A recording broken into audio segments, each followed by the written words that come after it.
এই মুহূর্তে আদিবাসপুর থেকে আমরা কথা বলছি শান্ত আব্বাম্মার সাথে।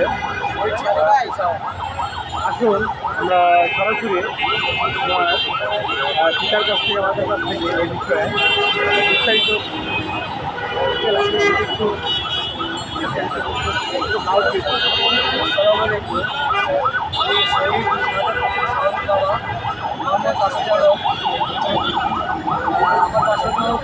পশ্চিম দুবাই পার আমার দেশের ঠিকানা হল নোয়াখালী শ্যামপুর থানায় খাদুরের সত্যখোলা গ্রাম। এই খাদুরের সত্যখোলা গ্রামের মধ্যে আমার এই শ্যামপুর থানার মধ্যে আমার একটাই ছেলে, এই ছেলেই শহীদ হয়েছে, আর 16 জন আহত আছে। কিন্তু বর্তমানে সরকারের কাছে আমাদের দাবি একটাই যে আমাদের পুনর্বাসন, আমাদের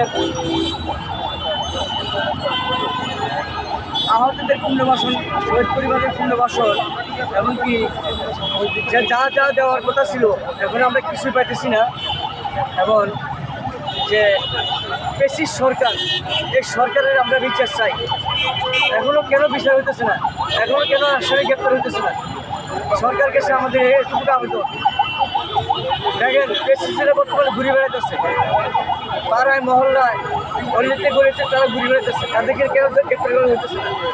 গতকালকেও আমার সাথে একজন বলছে যে আপনি ভালো আছেন, আমাকে বলে আওয়ামী লীগের এক দোষরা আমাকে বলে যে আপনি ভালো আছেন।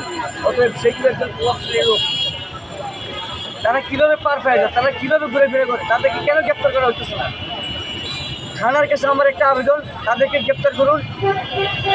বাংলাদেশ সরকারের কাছে আমাদেরকে বর্তমানে একটা আবেদন, তাদেরকে গ্রেপ্তার করুন। বর্তমানে যে সরকার আছে তাদের কাছে আমার আবেদন, তাদেরকে গ্রেপ্তার করুন। আর যে সরকার বাংলাদেশে গ্রহণ করবেন তাদের কাছে আমাদের আবেদন, আমাদের সকল শহীদ পরিবার, আহত পরিবারদেরকে আপনারা পুনর্বাসন ব্যবস্থা করুন, এমনকি আমাদের যা যা দাবি আছে তা পূরণ করুন। এই বলে আজকে আমি আমার কথাবার্তা এখানে সমর্থন ঘোষণা করলাম। আচ্ছা,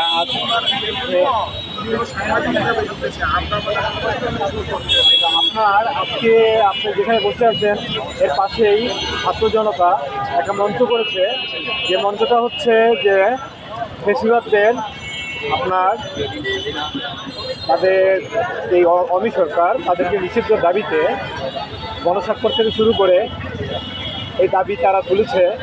তো এ বিষয়ে আপনার কি মতামত? আলহামদুলিল্লাহ, তারা ভালো উদ্যোগ দিচ্ছে, দেশ থেকে তাড়াতে হবে। তার দোষী যারা আছে তাদেরকে মানে গ্রেপ্তার করতে হবে, যারা যেখানে আছে তাদেরকে গ্রেপ্তার করতে হবে, তাদেরকে গ্রেপ্তার না করতে হবে না, গ্রেপ্তার করতে হবে, বিচার করতে হবে। তাদেরকে এমন একটা শাস্তি দেওয়া হোক, হাসিনা সরকার মনে করেন সৌদি থেকে যদি লোক তাইলে মানে তার আপনি বিচার করতে পারে, তাইলে আমাদের শহীদের কেন বিচার হবে না? আমাদের শহীদের বিচার করতে হবে। আমাদের শহীদের খুনিরা যেখানে আছে, যে দেশে আছে, যে জায়গা থাকুক, এদেরকে আইনে তাদের বিচার করতে হবে। তাদের বিচার না করলে এটার শান্তি হবে না, শহীদের আত্মার শান্তি পাবে না। তাদের বিচার করতে হবে। আমরা এখন সরকার সমালোচনা শুরু করতে হবে।